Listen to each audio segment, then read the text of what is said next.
దీంట్లోకి అయితే మనం టేస్ట్ చేసేద్దాం అనమాట. టేస్ట్ చేయడం కోసం అయితే చట్నీ అయితే వేసుకుందాము. చూడండి, మెల్లగా పోపు అనేది వేసుకోవడం వల్ల చాలా బాగుంది కదా చూడడానికే.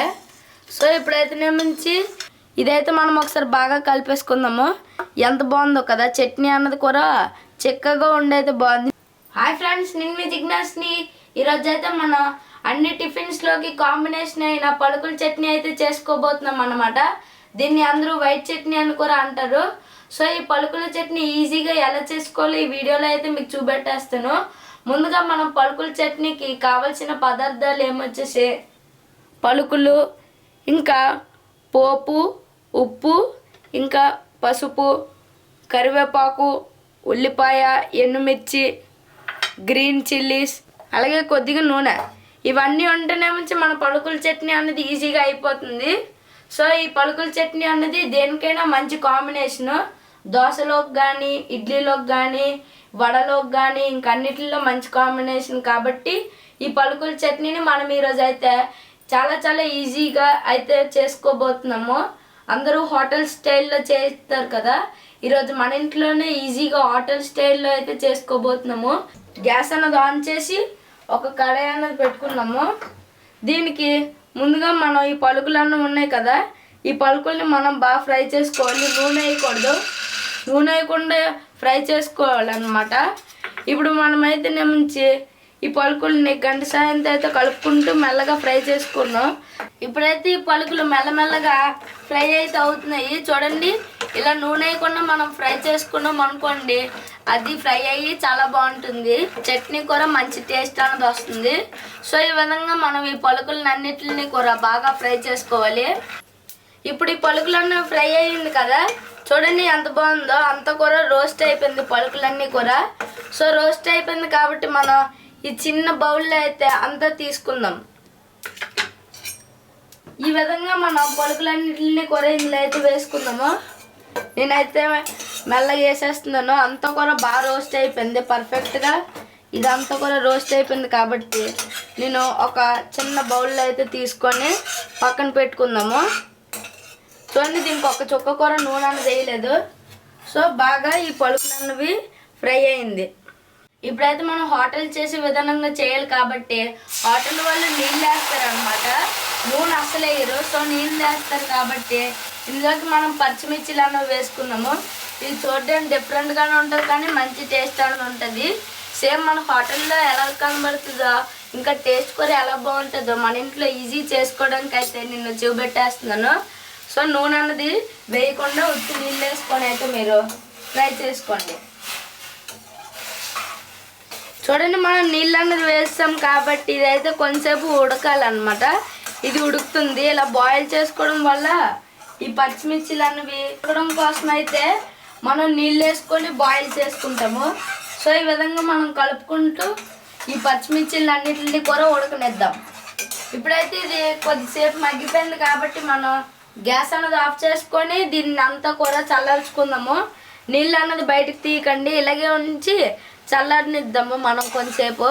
సో మనం ఒక కూల్ ప్లేస్లో పెట్టేద్దాం, ఫ్యాన్ కింద పెట్టేస్తే ఆటోమేటిక్గా అదే చల్లారిపోతుంది. ఇప్పుడైతే మనం ఇందాక గ్యాస్ అన్నది ఆఫ్ చేసుకొని దీన్ని చల్లార్చి పెట్టుకున్నాం కదా, ఒకసారి చూడండి ఇది ఎంత బాగా చల్లారిపోయిందో తెలిసిపోతుంది చూడడానికే. దీన్ని మనం మిక్సీ పట్టుకోవాలి కాబట్టి మిక్సీ గిన్నెలో అయితే చల్లారిన మిరపకాయలను అయితే వేసేసుకుందాము. ఈ విధంగా మనం నీళ్ళు లేకుండా మిరపకాయలు వేసుకున్న తర్వాత ఇందాక మనం రోస్ట్ చేసి పెట్టుకున్న పలుకల్ని ఇందులో కూడా వేసేసుకుందాము. ఇప్పుడు ఈ పలుకులు వేస్తాం కాబట్టి మనం దీన్ని మిక్సీ పట్టుకుందాం. ఇందులోకి మనం ఒకే ఒక స్పూన్ ఉప్పు అన్నది వేసుకుందాం. ఇప్పుడు ఉప్పు వేసుకున్నాం కాబట్టి ఒకసారి మనం మిక్సీ పట్టుకుందాం. ఇప్పుడైతే ఇది కొద్దిగా గ్రైండ్ అయింది కాబట్టి ఇందులోకి మనం నీళ్ళు వేసుకుందాము.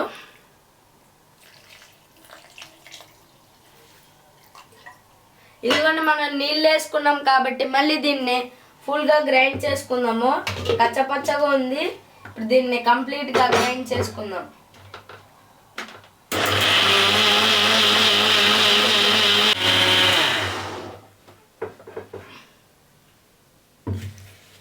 ఇప్పుడైతే మనం దీన్ని మిక్సీ పట్టుకున్నాం కాబట్టి చూడండి ఎంత బాగుందో కదా చట్నీ అంతా కూర. ఇలాగ మనకి చట్నీ అన్నది ఉండాలి. హోటల్లో అన్నది ఇలాగే ఉంటుంది చూడండి అచ్చం. సో ఈ విధంగా మనం చట్నీ చేసుకుందాము. ఇప్పుడు ఈ చట్నీ చేసుకున్నాం కాబట్టి ఒక సర్వింగ్ బౌల్లో అయితే వేసుకుందాం. పోపు వేసుకోవడానికి అయితే మనం గ్యాస్ అన్నది ఆన్ చేసుకుందాం. ముందు చూడండి గ్యాస్ అన్నది ఆన్ చేసుకున్నాం కాబట్టి కడాయి పెట్టుకొని పోపుకి సరిపడేంత నూనె అయితే మనం వేసుకొని నూనెని మనం వేడవనిద్దాము. నూనె వేడెక్కింది కాబట్టి మనం ఇందులోకి ఎండుమిర్చి అయితే వేసేసుకుందాము. ఈ ఎండుమిర్చి అయితే ఫ్రై అవుతుంది కదా, ఎంత బాగా ఫ్రై అయిపోతుందో పర్ఫెక్ట్గా అన్నది అయ్యింది కాబట్టి ఇందులోకి అయితే మనం పోపు దినుసులు అయితే వేసుకుందాము. పోపు దినుసులు వేస్తాం కాబట్టి ఇదంతా కలుపుకుందాము. అంటే జీలకర్ర, మినపగుళ్ళు, ఇంకా శనగపప్పు అవన్నీ కలిపి వేస్తాం కదా, దాన్నే పోపు దినుసులు అంటారు. సో ఇప్పుడైతే మనం పోపు దినుసులు కూడా వేసుకున్నాం కాబట్టి కరివేపాకు అయితే వేసుకున్నాము. చూడండి కరివేపాకు వేస్తాం కాబట్టి నేనైతే ఒకసారి కలుపుతున్నాను. ఇప్పుడు మనం కరివేపాకు కూడా బాగా వేస్తాం కాబట్టి అలాగే కొద్దిగా పసుపు అన్నది వేసుకుందాము. ఇది బాగా ఫ్రై అయింది కాబట్టి దీంట్లోకి మనం కొద్దిగా పసుపు అన్నది వేసుకుందాము. చూడండి పసుపు వేసుకున్నాం కాబట్టి ఒకసారి అయితే మనం కలిపేసుకుందాము. ఇప్పుడు పోపు అయిపోయింది కాబట్టి మనం గ్యాస్ అన్నది ఆఫ్ చేసుకుందాము. ఇప్పుడైతే మనం ఈ చట్నీని ఇందాక సర్వింగ్ బౌల్లో అయితే వేసుకుందాం అని చెప్పాను కదా, ఇందాక మనం పోపు అన్నది వేయించుకున్నాము అదంతా కూర ఇందులో అయితే వేసుకుందాము. చూడండి మెల్లగా పోపు అనేది వేసుకోవడం వల్ల చాలా బాగుంది కదా చూడడానికి. ఇదైతే మనం ఒకసారి బాగా కలిపేసుకుందాము. ఎంత బాగుందో కదా చట్నీ అన్నది కూడా చిక్కగా ఉండైతే బాగుంది. ఇప్పుడైతే నేను ఒక దోశ వేసుకొని ఈ చట్నీలోకి నేను టేస్ట్ చేసుకొని ఎలా ఉందో మీకు చెప్తాను. ఇప్పుడైతే మన చట్నీలోకి టేస్ట్ చేయడం కోసం అయితే దోశల పెనం అయితే పెట్టుకొని ఈ దోశలకి నూనె వేసుకొని ఇలాగ రబ్ చేసుకున్నాం అనమాట ఆనియన్ తోటి. దోశల పిండి చూడండి ఎంత బాగుందో కదా. ఇలాంటి దోశల రెసిపీ కనుక మీకు కావాలన్నా కూడా కామెంట్ చేయండి, కన్ఫామ్గా చేసేస్తాం అప్పటికప్పుడే. సో ఈ విధంగా దోశ పిండి కూడా కన్సిస్టెన్సీ బాగుంది. ఇప్పుడైతే మనం ఒక దోశను అయితే వేద్దాము.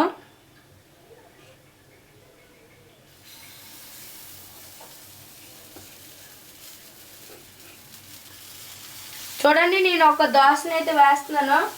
అది ఎలా ఉంటుందో నాకే తెలియదు కానీ నేను దోశ అయితే వేస్తున్నాను. నేను దోశలు ఎక్కువ వేయను, ఇంకా నాకు వేయడం కూడా అంతగానో రాదు కాబట్టి నేను ఒక దోశను అయితే వేసాను. సింపుల్గా ఎలాగుంది అన్నది మీకు చెప్తాను. దీంట్లోకి అయితే మనం ఒక చిన్నగా డ్రాప్స్ అన్నది నూనె అన్నది వేసుకుందాము.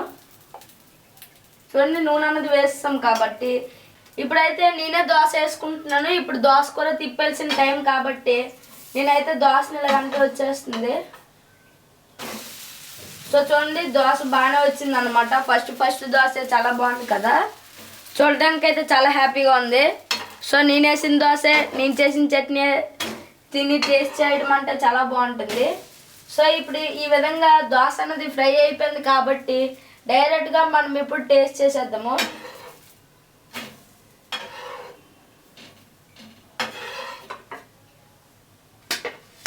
ఒక ప్లేట్లో అన్న దోశ వేసుకున్నాము.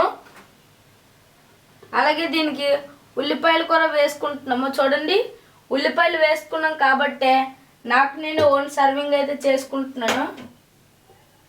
ఇప్పుడు దీంట్లోకి అయితే మనం టేస్ట్ చేసేద్దాం అనమాట. టేస్ట్ చేయడం కోసం అయితే చట్నీ అయితే వేసుకుందాము. చట్నీ అయితే బాగా చిక్కగా ఉంది, చాలా బాగుంది కదా. దీంట్లో అసలైన టేస్ట్ మన ఎండుమిర్చియే. సో నాకైతే చాలా బాగా అనిపిస్తుంది. చిన్న టేస్ట్ కూడా ఉల్లిపాయలు అన్న ఊరినాయి. ఇప్పుడైతే నేను ఈ వేడి వేడి దోశని అయితే నేను టేస్ట్ చేసేస్తున్నాను.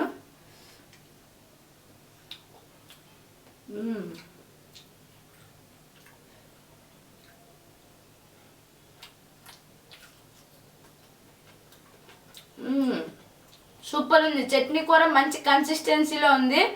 చిక్కగా చేసుకోండి ఫ్రెండ్స్, మీరు చట్నీ చేసుకుంటే చాలా బాగుంది. దోశలు అన్నవి చాలా బాగా చేశాను. చట్నీ కూర చాలా చాలా బాగుంది. కన్ఫర్మ్గా మీ ఇంట్లో అయితే చట్నీ ట్రై చేసుకోండి. తప్పకుండా చెప్పండి మీకు దోశ వీడియో కనుక కావాలంటే కామెంట్ చేయండి, నేనైతే కన్ఫర్మ్గా పెడతాను మీకోసం. ఓకేనా ఫ్రెండ్స్, మీరు కూడా మీ ఇంట్లోనే ఇలాంటి చట్నీ చేసుకోవడం అయితే కంపల్సరీగా మర్చిపోకండి ఫ్రెండ్స్. ఈ చట్నీ వీడియో కనుక మీకు నచ్చినట్టయితే లైక్ చేయండి, షేర్ చేయండి, సబ్స్క్రైబ్ చేయండి. కన్ఫర్మ్గా అందరికీ షేర్ చేసి వైరల్ చేయండి ఫ్రెండ్స్. బాయ్.